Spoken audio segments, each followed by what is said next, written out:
repository of death. Yes, here in the grim stone structure on the Thames, which houses Scotland Yard, is a warehouse of homicide, where everyday objects, a glass ashtray, a porcelain vase, an electric fan, all are touched by murder.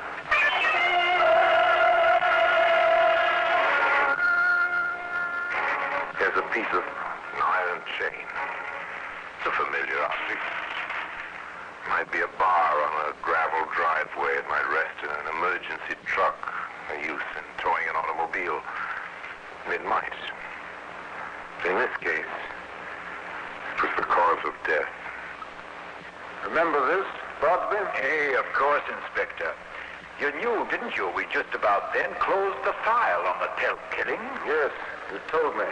It's just as well there's no statute of limitations on murder. And today, that chain can be seen in its place in the Black Museum.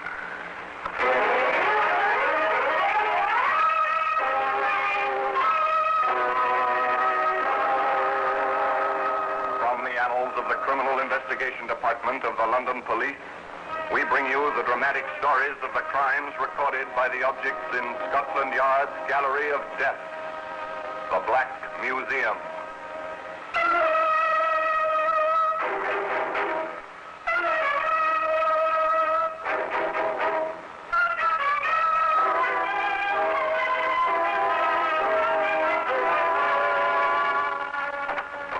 Well, here we are, the Black Museum. Scotland Yard's Museum of Murder. Here lies death. And this is different, quite different from a graveyard. Tombstones mark only the mounds beneath which dust has returned to dust. But these white cards, with the neat black lettering, designate the means of death. And in every case, it's been violent.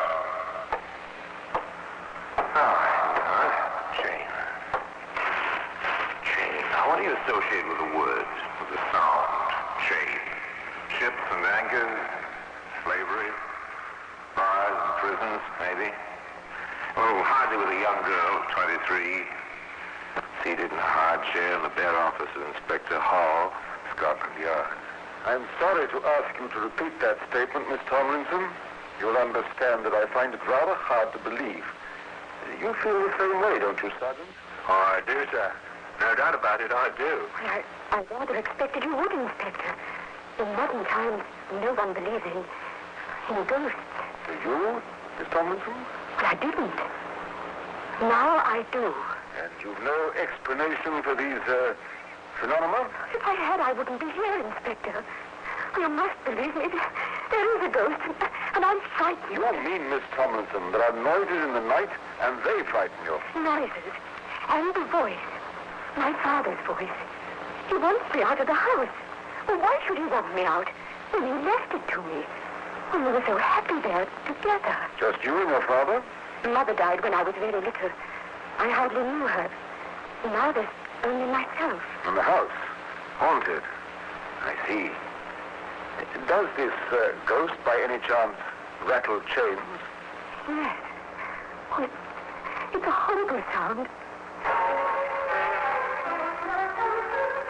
Apparently, the good inspector had his own ideas about this ghost. In fact, after Joan Tomlinson left his office.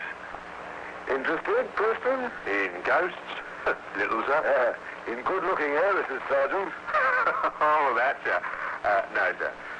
But it might be possible that someone else is, or in her property. Perhaps. Well, look into it, Preston. If we don't, the odds are the young lady will be back until we do. Let me have a report in the morning. The morning was 8 hours away. Sergeant Preston walked up the quiet street in the London suburb where each house stood alone on its own plot of ground. Even in the inadequate light from the street lamps, the sergeant could see something of well-kept lawns and trim hedges. He turned into the concrete driveway, skirted two garages and tandem back gardens, finding his way to a screened back porch where a light showed briefly. You came, Sergeant. Thank you for the light. My torch. I didn't want you to try the wrong house. This way. I thought we'd wait in the upstairs sitting room. Whatever you think best, miss. It's your ghost. Yes, isn't it? The stairs are this way. The sergeant felt rather than saw in the darkness that it was a large house. Seemed to be several rooms on the ground floor, and upstairs they passed 3 closed doors before they entered the sitting room, which apparently extended the full width of the building. That's the comfortable chair. It was Father's. Thank you, miss. A drink? No, thank you. I'll smoke if I may. Oh, yes, of course.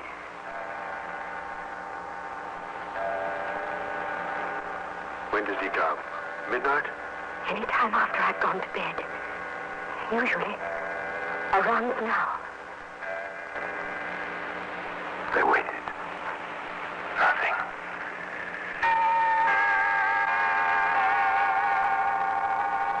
Think he'll come tonight, miss?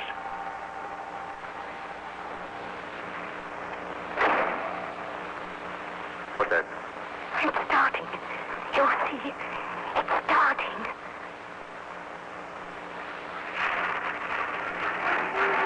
Inspector, I'll never believe that. Do you hear it, Sergeant? Do you? How can I help it, miss? Tony, can you hear me? It's just that. It sounds so like him. Tony, I can't rest. I can't. Not with you. Alone. Alone. In the house. Oh. It's human. It's got to be. Does it, Sergeant, really? Does it have to be human?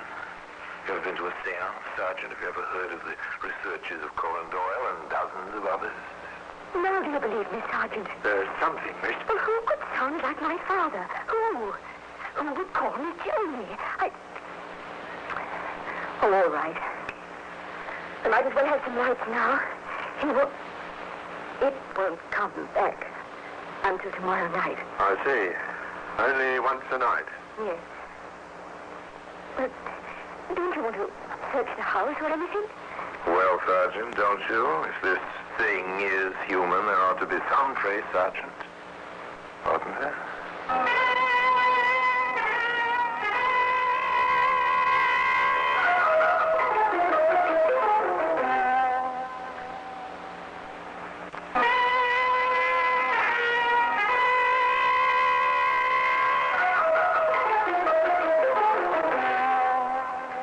No, miss. Whatever it is will be gone now. Maybe tomorrow night. Well, you report this to the inspector. Oh, please. Yes, of course. Shouldn't you go to a hotel for a while, miss, till this is cleared up? Oh, I thought of that a week ago, Sergeant. But, well, I like my own room. And if it isn't my father, he won't harm me. He'd never do that.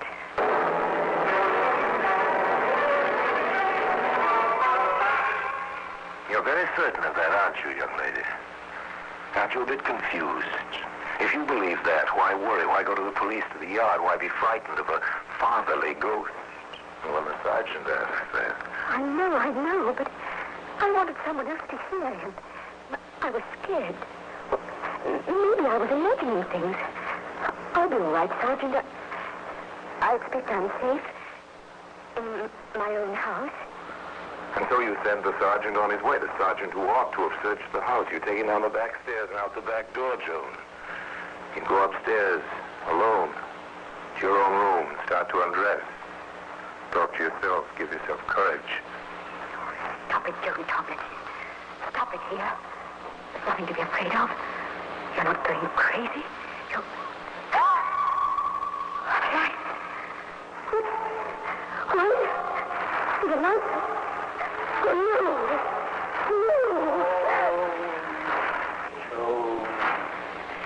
Joe.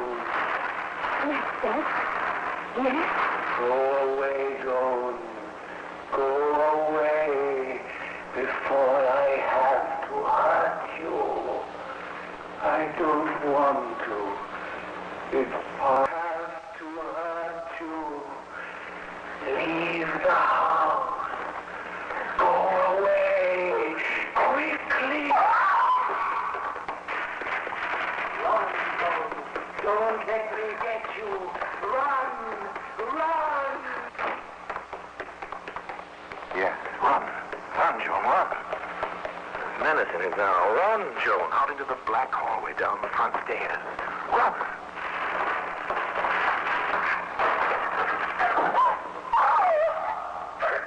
Help! Could somebody help me? Oh!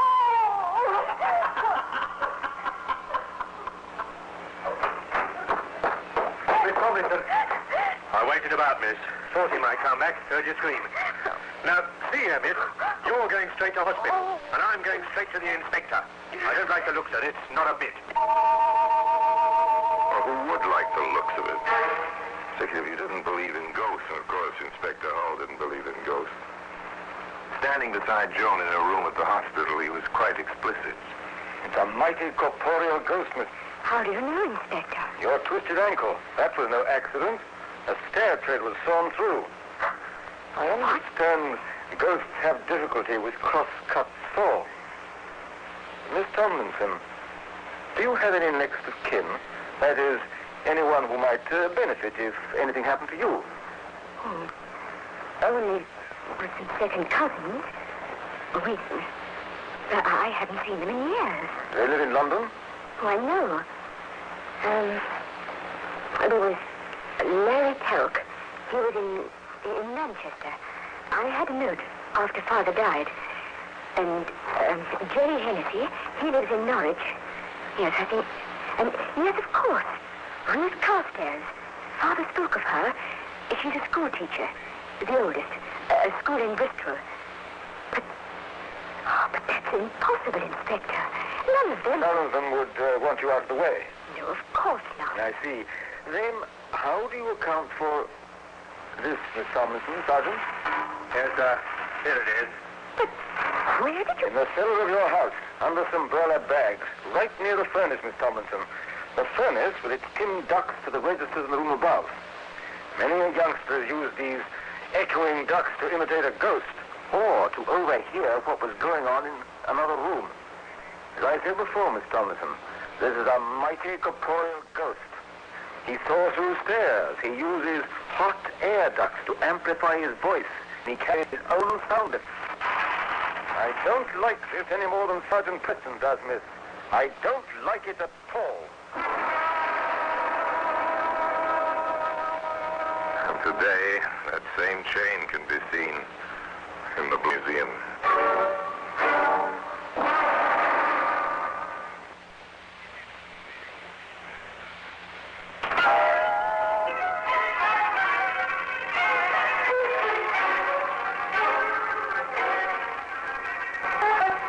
Piece of iron chain.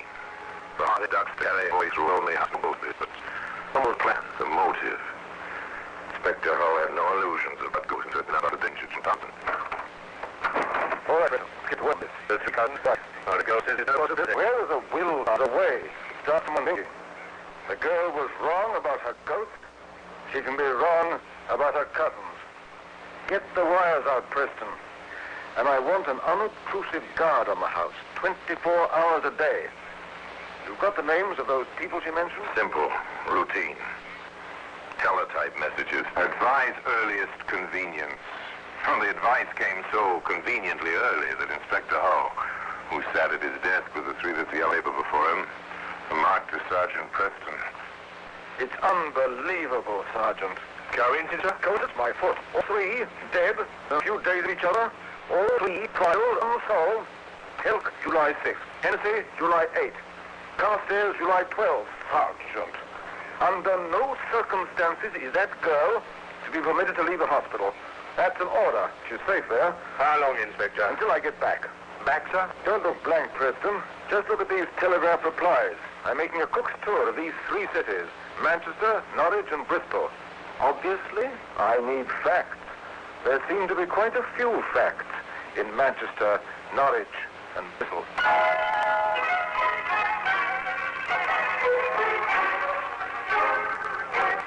England is very large, so your trains are fast. In Manchester. I understand, Bartley, that the Telk case was in your hands. Aye, that's correct, sir. Well, how far yet? No motive. Nothing.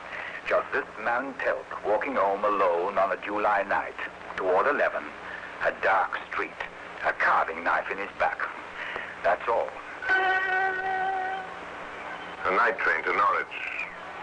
Another police headquarters, another detective. Anxious to cooperate.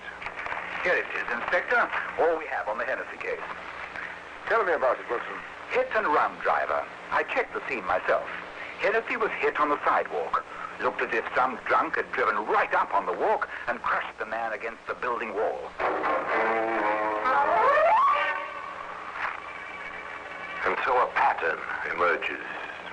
Two men die, quite unexpectedly, but in this case, no clues, no indication that there was purpose or motive, except that a third man died quite naturally in London, and his daughter was the victim of fright. And all those involved were related to each other, as a pattern emerges. Continued in Bristol. All right, Albert. What have you on the card table? Thought to believe she was retired, quite as usual. I think she took some headache remedy that should blind 12. Unfortunately for her, one had put string in the bottle. I know what kind of mess. Nothing. Anything else? Some prints on the bottle? No. She's put some wear and she took the bottle out and listened to it. Her landlady said she had a visitor the day before, but she did, foremost to all that sort of thing. Mind if I go with that landlady? No, not at all. Her name is Ross. Help yourself. Quite a talker, that woman. Got away. It was a semi-detached villa with a vacancy sign on the door. Mrs. Ross was indeed quite a talker. Inspector Hull let her talk. At least 15 years. Oh, a wonderful woman, Inspector, sir. So many of our students come to see her, even after she retired. The kind of teacher you don't find nowadays. I know exactly what you mean, ma'am. And she was so happy that day, what with her cousin being here the day before and all. Her cousin, Mrs. Ross? Yes, I remember it clearly. She called. She was going out for a bit of cake for tea, now that her cousin Michael Stroud had come to see her. A new name. Another cousin. One Michael Stroud. Carefully now, Inspector. Carefully. You don't happen to know where he was from now, do you, ma'am? Oh, from London. I have the address. Found an envelope in the waste paper basket while I was clearing out the poor thing's room. Did you tell this to the police? No, sir. They were so busy with their bustle and dusting everything for fingerprint states. Yes, of course. Now, Mrs. Ross, may I have that address, please? That is, if you still have it. A teletype message travels much faster than a train from Bristol to London. By the time the inspector reached his office, Sergeant Preston was waiting with the answer. We've been there, sir. Michael Stroud had a flat at the address, but he's moved and left no forwarding address. Oh, when did he move out? July 13, sir. The day after the Carstairs woman died. When the quarry is escaping, what do? Or at least you can do is close some of the gaps in the situation. Try to develop motive and opportunity. The inspector permitted Joan Tomlinson to leave the hospital and to proceed in his company to the office of a solicitor. Now, sit down, Joan. And to Inspector. Oh, thank you, Mr. Thomas. Thank you. I gather something is amiss. Mr. Thomas, we have reason to believe that 3 people have died because of Miss Tomlinson's inheritance, and that her own life is in danger. Well, that's unbelievable, sir. It usually is. However, the 3 who are dead are all second cousins of Miss Tomlinson, her next of kin. What we are here to find out is, does the will under which she inherits her property state to whom that property devises in the event of her death? Not exactly. That is, if she dies intestate, the property under the law would pass to her next of kin, in equal shares, of course. Mr. Thomas, with all her second cousins dead, a third cousin would be next in line, correct? Oh, absolutely. Of course, I know of no such relative, sir. Unfortunately, sir, we do. His name is Michael Stroud. His whereabouts at present are unknown. Motive, present. Very definitely present. Opportunity, obvious. And seized at least 3 times. In Manchester, Norwich, and Bristol. As to the next move, the inspector outlined a plan briefly. Miss Tomlinson, do you still believe in ghosts? No, not. Would you be afraid to stay alone I see.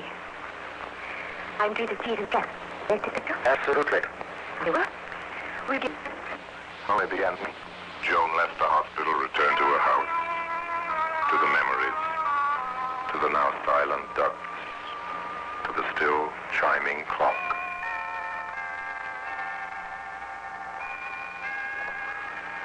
The first night was uneventful. Others followed. Bit by bit, Joan slipped back into her normal everyday routine, a girl in her home with a servant during the day, alone at night. The ghost. The 3 deaths in 3 cities. The inspector began to take on aspects of a dream. Reality was coming home after an evening in the city, going upstairs, listening to the little clock. Preparing for sleep, indulging in a little habit of talking to herself. There's nothing to worry about. Really nothing. He's gone away. Out of the country, maybe. Oh, forget Michael Stroud, Johnny. Forget the whole thing. What's that? How are you, John? Feeling well? And safe? Get out. Whoever you are. That won't work, Johnny. You know I'm your cousin Michael. Come to call.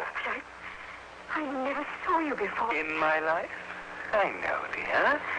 And now that you have seen me, what else is there to live for? You couldn't get away with it. Oh, yes, I could. I can. I will. You'll be a lovely suicide, dear. Carbon monoxide from the register from the furnace. Or maybe, yes, maybe they'll call it accidental death. Inspector Howard find you. Oh? He let away you. I doubt it. He wasn't around to seize me tonight, was he? And I'm very good at hiding. More than ever tie me to Cousin Larry or Cousin Jerry or Cousin... They will. They have. There are fingerprints. Ah, there now. That's their worry, not mine. Now sit down. In that chair. I won't. Sit down. I have it planned perfectly, John. You'll sit down, I'll tie you in that chair, shut the windows, the door, turn on the heat. You'll be gagged, too. I forgot to mention that. You'll die. No. I'll come back, put you on the bed. No. You won't. You can't make me. I said sit down and shut up. Oh. Take him in charge, Sergeant. We have enough. A cat. We're throwing the bait. Sergeant, look out! Yes, sir.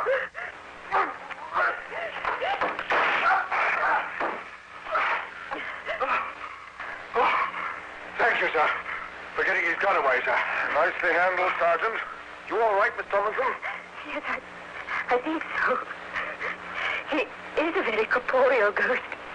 Isn't he, Inspector? Definitely. And I believe his corporeal fingerprints will match those on the handle of a very corporeal knife in Manchester, a steering wheel in Norwich, a bottle in Bristol, and a certain chain in the possession of Scotland Yard. The case was clear. The defense was helpless. The case was closed at the judicial time one morning in the usual manner. And Michael Stroud at the hands of the Crown became forever an incorporeal ghost. And the chain remains in its usual place in Scotland Yard. And now until we meet next time, I tell you another story of the Black Museum.